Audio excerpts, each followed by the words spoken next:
My name is Shareé, and I am in long-term recovery. And what that means to me is that I have not used a mind-altering substance since November 7th of 2013. And I also have been diagnosed with mental health issues, and I've not been in the hospital for my mental health since November 7th of 2013. So my clean date is also the beginning of wellness for me, for mental health. Um, so what brought me to this place today is that I remember as a young child growing up, I had the most amazing love in the world, and that was the love of my grandmother. I never had a mother, I never had a father, and I was an only child. And she taught me what unconditional love was. And as she was raising me, I started noticing things that were different, but I really didn't have anything to compare to because she was my only normal I ever had. And when I was a teenager, in the place in my life where I was supposed to be thinking about college, graduating from high school, getting ready to start my life, she was diagnosed with schizophrenia and dementia. And I had a choice whether to allow her to be institutionalized because of the state that we lived in, and the crisis that we were in when her diagnosis had been made. Um, she could either go into a institution and live for the rest of her life, or I put my life on hold and I decided to be her primary caretaker. Um, the role reversal in that, I think, brought the most beautiful thing that I was given as a gift was caretaking. Um, but because of my inability to understand that I had some issues I didn't really want to deal with and I didn't really want to think about, I put all that energy and all that time into my grandmother. And I did that pretty much all for many years, until she ended up passing away. And when she passed away, I felt very lost. And I felt like the only thing I needed to do to take care of myself was to continue to caretake other people. And instead of finding medical help or a counselor or professional or therapist and dealing with what had happened to me, um, I got into a marriage and I had two beautiful children and I became very successful. And my taking care of myself defined as the beginning of substance use. I am in recovery from a active addiction to methamphetamine for over 11 years, and that's how I thought I could take care of myself.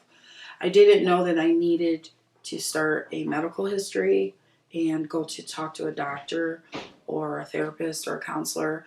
I thought that I had solved my problem when I found my drug of choice.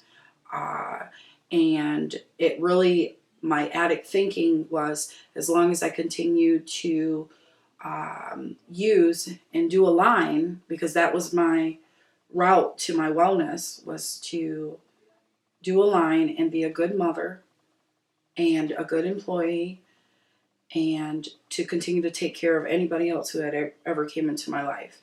That was my route to never having to take care of myself in ways that I would have received help in mental health facility or a counselor or therapist or even a primary care doctor.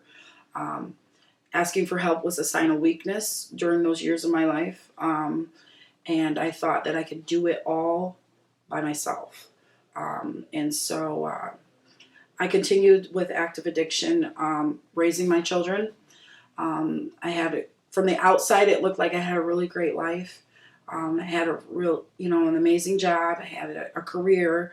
I obtained a degree. I would, be at every single game, every single practice, whether it was my daughter or my son's, whatever sport they happened to be in at that time of the year. And I just was going, going, going, going. I was that hamster in the wheel that was always going, but I never got anywhere, because my mental health was undiagnosed at that time. Um, when I would come down off of the my drug of choice, that's when my mental illness would really take over my life. So I went from being up for days and days and days, up to 8 days at a time. I would crash, 8 days, maybe sleeping. So anything that I thought that I had accomplished during those times that I was up, and I was a super great mom, and I got everything done. Unfortunately, because if I've crashed and I was sleeping for all those days with depression and bipolar depression, uh, I had to start all over. And so what starting all over meant for me, was I had to get a new job. I had to hurry up and make sure I could figure out how to pay the bills, and rob Mary to pay Paul kind of thing. Um, I had to catch up for whatever I missed at being a mom with the kids, making sure that, were their grades okay, were they going to school, and trying to keep them involved with their activities and their sports. Um, After about 11 years of going and going and going, I hit my bottom. And so, what my bottom means for me is that I lost my home, and I lost my job. So, not only was I unemployed, but I was unemployable, because one of my worst symptoms of my using was stealing. So I still couldn't get my needs met. I was still looking for something to get my needs met. So when I would use, I wanted to take things, whether it was at a store, any type of store, or at work, and that resulted in a criminal lifestyle and a criminal background for me, that would never allow me to ever work in my career field. So I lost my job, lost my house, and then I lost my kids. And I remember having to live in my house with no electricity and no water, and I had like just a few minutes on a prepaid cell phone. And I knew that my mental health, my my diagnosis for depression and bipolar disorder was setting in. And even at my lowest point, when I had nothing, I still took the last thing that I had, that of valuable, that I thought that was of value, and I went to the dope man and sold my furniture to him in order to get high just last time, because I needed to get help. But I didn't know how to function without using to give me the energy I need to go out and look for the help. And so I'm in my house and I have nothing, but I have my medicine that I think that's my medicine to keep me up and to keep me focused and to keep me from going into a depression or a manic state. I started looking for help, and I'm on the phone and I'm calling resources, and I'm looking in the phone book. That was actually when they had phone books. We used those, and I'm looking online and I'm trying to get all this help. Unfortunately, I ran into some roadblocks, and that's where I experienced a lot of stigma. That's related to substance use and mental health. I was told that I couldn't get help because, first of all, I had private insurance at the time, and if I would have had Medicaid, then I would have been able to get a referral and to get into treatment. I also because of my using. I was on probation at the time, but I would never had a criminal history that was involving drug activity or drug use or possession of drugs. So therefore, I was never mandated to treatment, because if I would have entered into a drug treatment court for a charge, then I would be able to get help that way. But that wasn't my situation. Because when I lost my kids, when I say I lost them, it was because I realized that I had nothing left to give them and I needed to put them in a safe place. So I took them physically and put them somewhere safe, so they didn't have to be a part of the bottom, of me hitting my bottom. It was almost like divine timing, like just in enough time, I made sure that I put them somewhere safe so I could figure out what I needed to do, because I couldn't take care of them anymore. So in the family children services side, after trying to get help in that area, I was told that I needed to bring them back home in order for me to get help, because they would have to open a case that way. There was no CPS involved, and the only way I could get help was if someone either called on me to open a case, or they had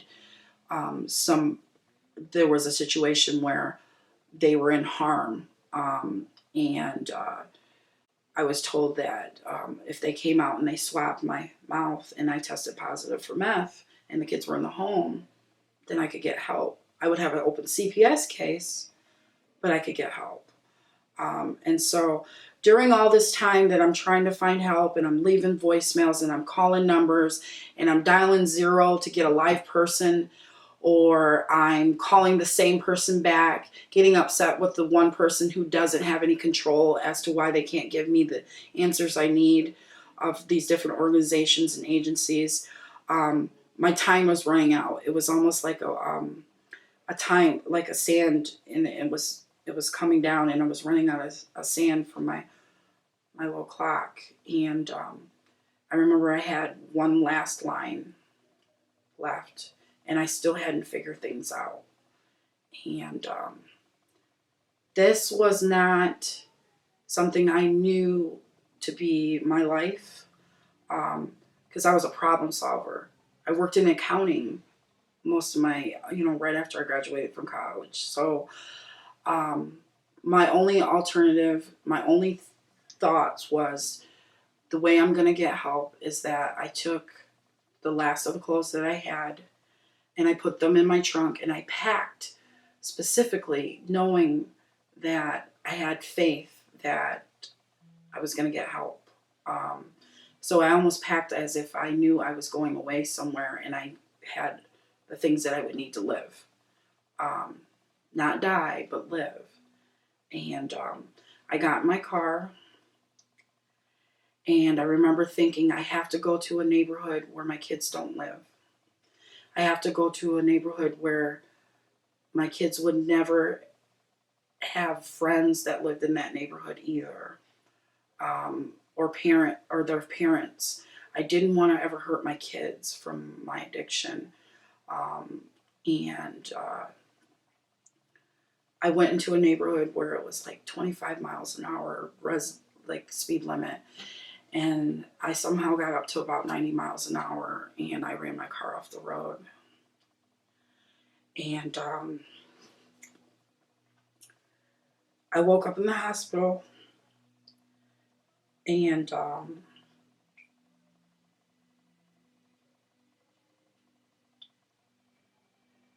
a nurse came in, and I remember I was so upset because I was dope sick, and I was tired, and I was in that place where I felt like I needed to use to get more energy, or I needed to go to sleep. And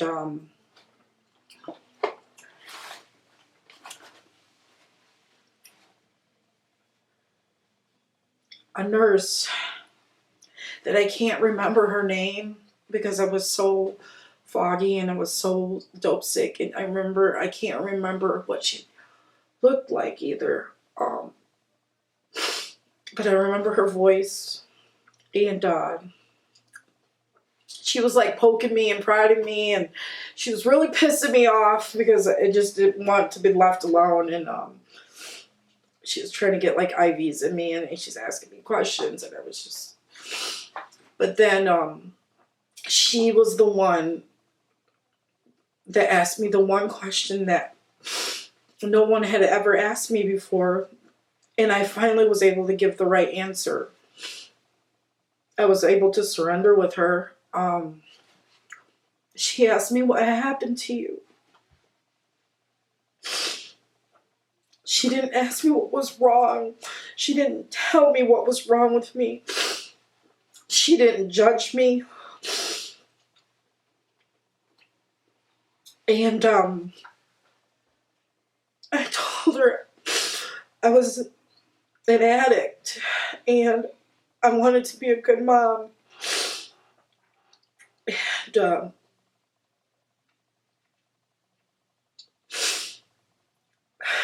it was like she was my angel. And she said, "You're self-medicating, honey. That's all. We just gotta get you some help." And I remember falling back asleep because I was so tired. I was so tired. For the first time in 11 years, I felt like I could rest because I had surrendered. I shared my secret. I was sick as my secret. I was an addict. And I didn't know I was self-medicating with my disease.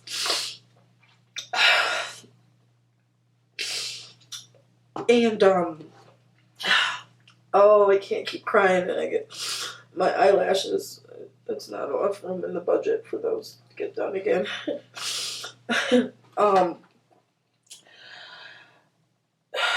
Within a few hours, I was signing some paperwork, and I was being discharged, and she discharged me to a treatment center. And that's when I got the gift of recovery. And I remember when I got to the treatment center, the first thing they did was they addressed my mental health. And that's where I found out that I suffer from severe depression and bipolar disorder.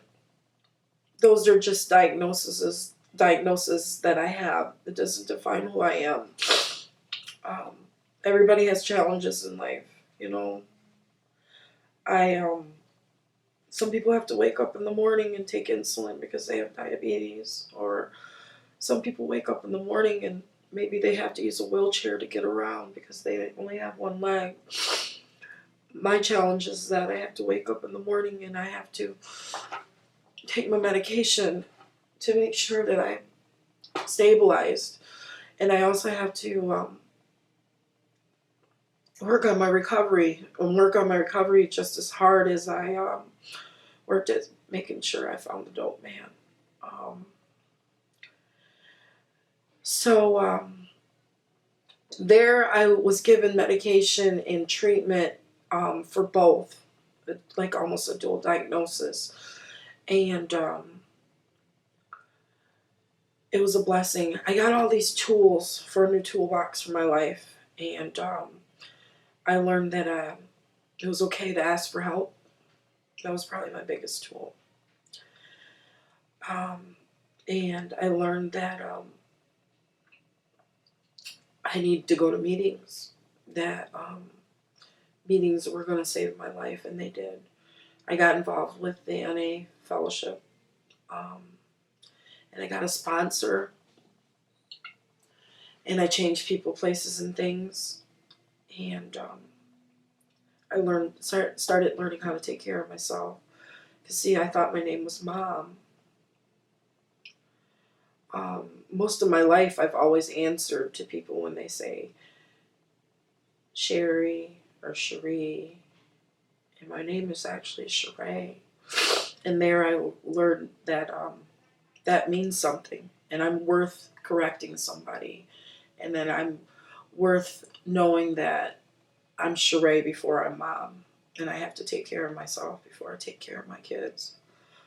Um, so that was just the beginning. The real work started when I left treatment, because I didn't have anywhere to go.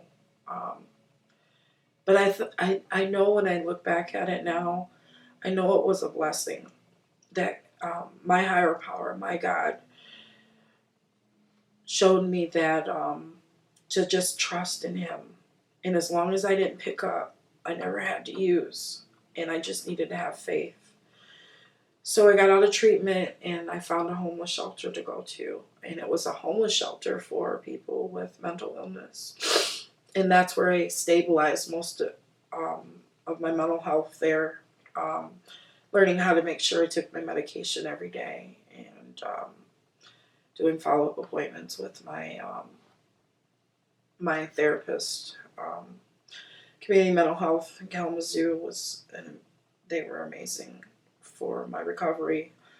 And then when I exhausted my stay at the homeless shelter for mental illness called the Oakland House, I was able to transition to the women's shelter, Open Doors, which the women's shelter is called Next Door. And I'm still trusting. And the only thing I know is that I'm not using. Drinking a lot of coffee and smoking a lot of cigarettes. But that was my wellness then. If you saw me smoking cigarettes back to back and you saw me drinking a lot of coffee, someone might have thought that, I wasn't well. But in actuality, that was my wellness, where I was in my life. And so I stayed at the shelter, and that's where I continue to pick up more tools for my toolbox. Open Doors helped me learn to love myself, and they loved me until I loved myself.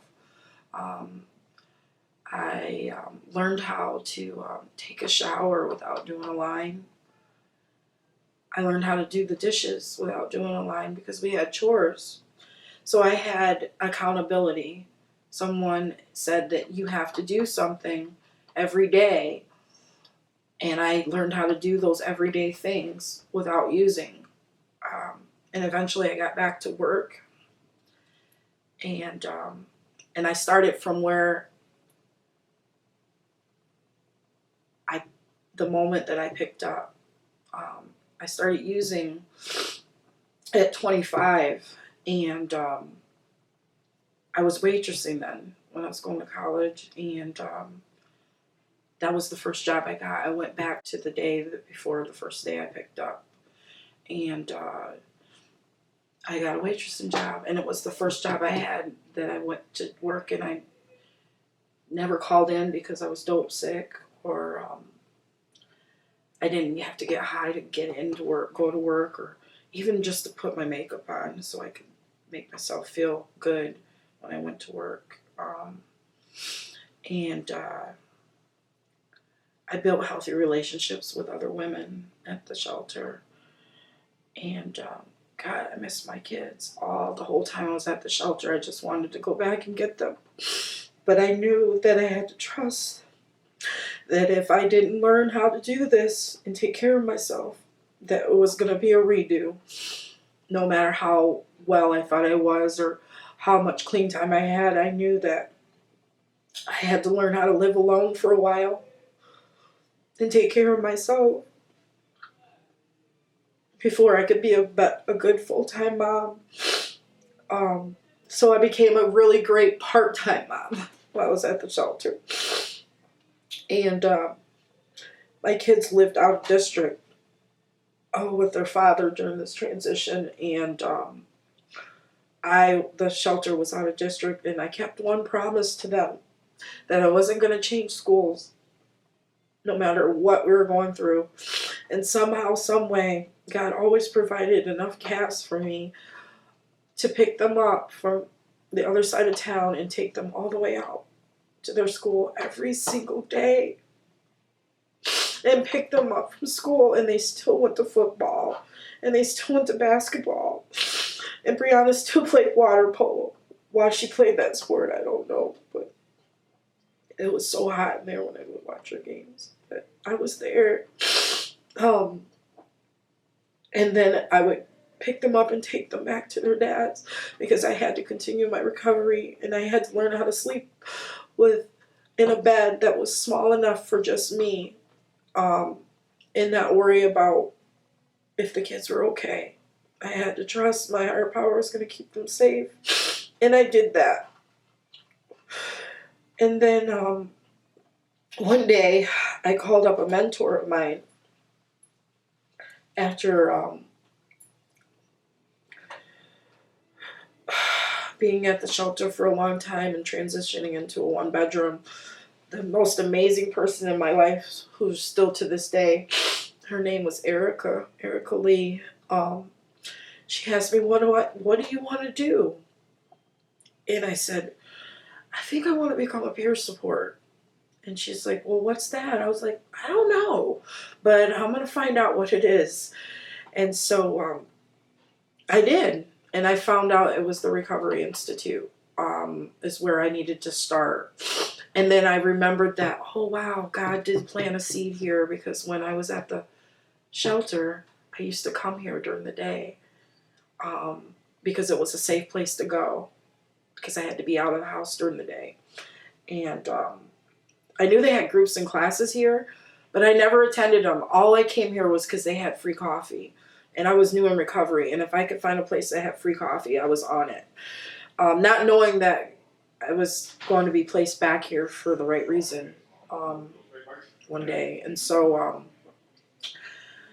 I came in here and I put an application in, and it was like God started pouring into my life, just like He took away so much in my life in the beginning, but it was because He couldn't restore me until He emptied me out, so He could put good things back into my life inside of me.